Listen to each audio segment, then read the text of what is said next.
Alright YouTubers, it's been a while since I've made a video. Today I want to explain to you exactly how I came up with the principle of MH5. So MH5 actually stands for movement at high, and then the acronym is 5, so that's frequency, intensity, and volume. So movement at high, frequency, intensity, and volume. So let me start with the M. Movement, what does that really mean? Well, there are only 7 basic human movement patterns. Those 7 movement patterns are some type of bend, some type of squat, some type of lunge, some type of pull, some type of push, a twisting motion, and gait, which is basically running patterns or walking patterns. So those are your 7, okay? All of human movement is comprised of one of these 7 patterns, or a complex movement would be these patterns in combination. So for example, a golf swing, all right? Don't judge my golf swing here, but if I'm doing a golf swing, let me just tilt this forward a bit so you can see what I'm talking about. Fuck it. So if I'm doing a golf swing, all right, how many movement patterns are present in the golf swing? There is a bend, right? So that would be like a deadlift pattern. There is a lunge, there's a squat, a twist, a pull, and a push, all right? So these movement patterns make up more complex patterns. So that's what the movement stands for in MH5. I'm basing every exercise or every training session off of these movements. In training, I don't actually go over gait. Okay, I figured if you were able to walk to the gym and get through the door, you're able to walk. You're able to master basic movement for walking. So didn't do any of that in the training sessions. Twisting, I can teach it to you right now. Twist, left, right, all right? That leaves us with bend, squat, lunge, pull, and push. I'll typically will not go over lunges in most of the training programs unless the person has knee rehab issues or specific problems with knee stability or hip stability that I need to go over. So I won't go over lunges. That leaves us with bend, squat, push, pull as my 4 main patterns, all right? So how many bends are there? There are 3 types of bends. There's a Romanian deadlift, there's a conventional deadlift, and there's a sumo deadlift. How many types of squat are there? There's 3 types of squat. Technically there's more, but I'm saying these are like the main 3, the umbrella 3. All right, so there is a back squat, a front squat, and there's an overhead squat. Right, those are your 3 types of squat. Now if we go into pulls, there's only 3 directions from which you could pull. You could pull down, you could pull to the side, you could pull horizontally, or you could pull up. So that leaves you with chin-ups and pull-ups.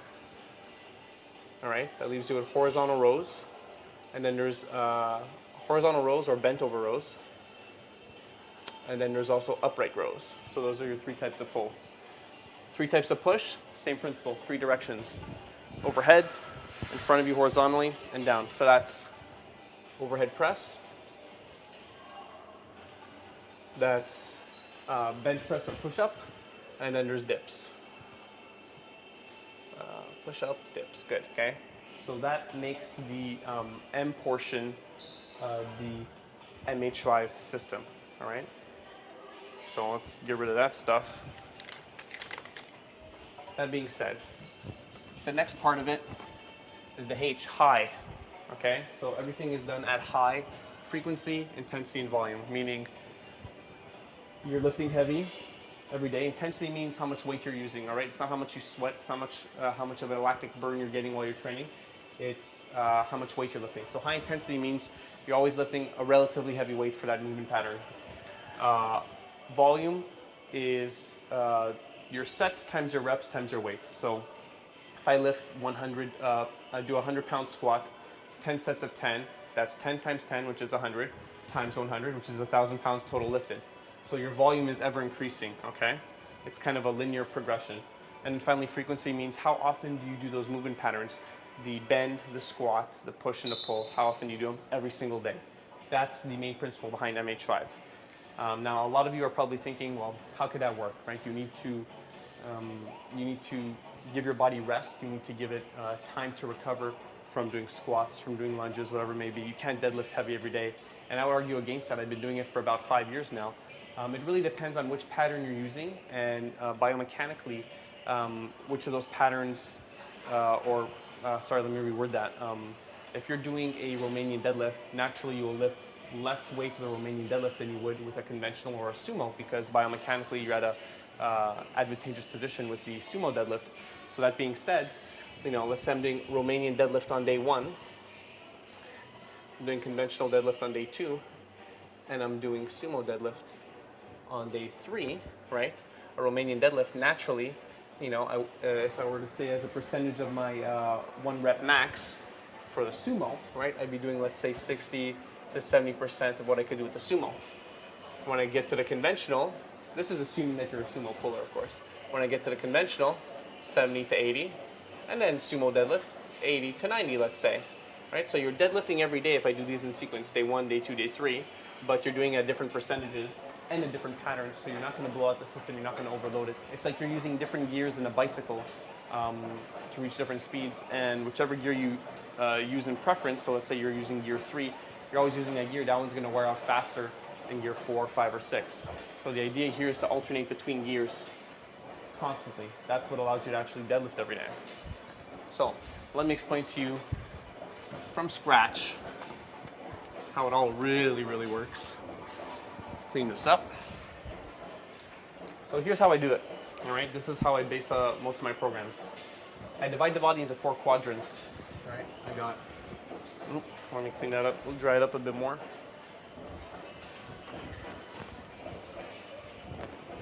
All right, so I divide the body into 4 quadrants. First quadrant is lower body posterior. Lower body posterior encompasses deadlifts. All right, so, or the bends. Deadlift is a type of bend, right? Then there's lower body anterior, which would be the types of squats and lunges. Okay, so lower body posterior, back of the lower body, all right? Lower body anterior, front of the lower body. I don't separate the body into muscle groups like, oh, it's a quad day or a hamstring day or chest and biceps day. What I do is I separate the body into specific areas or their related movement patterns. So lower body posterior is bends, lower body anterior squats and lunges. Upper body posterior, so the the muscles of the upper body in the back. What do these do? They pull. Okay, so pulling motions, pulling movements, and then upper body anterior would be pushing movements. All right, so those are your main 4. And what I do typically when I design a program, and this is how it's done in the MH5 program, is I alternate these patterns in sequence. So let me explain. I usually have an 8 or a 12-day cycle, meaning you won't repeat the same program. If you train consistently and consecutively for 8 days or 12 days, you won't repeat it until the 9th or the 13th day. For example, this would be day 1. Okay, I would do this. LBP would be my first exercise, and I move to UBA. Then I move to LBA, and then I move to UBP. I'm just showing you one variation here, right? There are many, many ways of doing this, but this is just one little way of setting it up. I'm just gonna loosen this up over here a bit. There we go. You can see a little better. There we go. Okay, cool. So LBP, UBA, LBA, UBP. So bend, push, squat, pull. All right, let's say these are 90% intensity, 80, 70, and 60. Right, and then what I do is I'll shift it all over. Put LBP here, see what I did there? UBA, LBA, and then UBP comes back over here. Right, then I do that again, I repeat it. UBP is here now. LBP, UBA, LBA. All right, so shifting it over every time. LBA, UBP, LBP, and over here is UBA. Now if you notice, because there's only 4, it'll actually repeat the sequence again now. Back to LVP, UBA, so on and so forth. All right? And it continues like that. I'll explain why it's 8 days and not 4 when you see that it already repeats after 4. So I have 90% here, 80, 70, 60, and I have a different variation. For this one, I might do lower body posterior, might be RDL, Romanian deadlift. This might be conventional deadlift, and this might be sumo deadlift. And then I repeat it again, Romanian deadlift, conventional deadlift, sumo deadlift, Romanian deadlift, conventional deadlift, and it repeats on and on. So you can see how I'm deadlifting every day, but I'm never deadlifting the exact same way. So on day 1, I'm doing an RDL, a Romanian deadlift, 90%.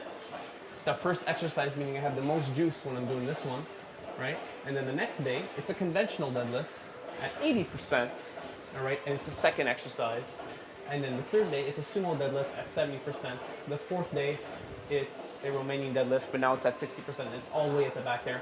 And that kind of just repeats. So what am I doing? I'm training at high frequency. I'm doing a deadlift every single day.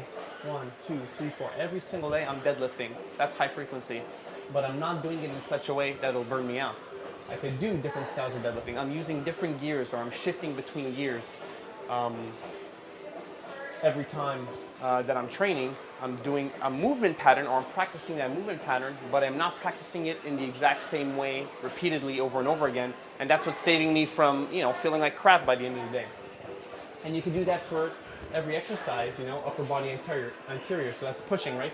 Bench press, military press, dips, another type of bench press, another type of military press, another type of dips, and you can just keep on varying it. But every day you're practicing your push. So you're gonna get really good at pushing. All your pushing muscles, so your triceps, your chest, shoulders, those are all gonna develop extremely well because you're training them more often, but you're not burning yourself out. That's what I've been doing for the last 4 years. That's how I built my strength, my physique, over the last 4 years naturally. If you ever take a look at my before and after photos, you'll see that that's pretty much what I've been doing for a while. That is in essence the high frequency.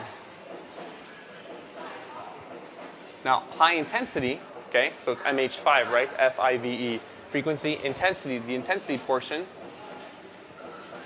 means that every day you're hitting a high intensity lift. So all of these, and again, this is just one variation. Not all my programs are exactly like this, but this is one variation.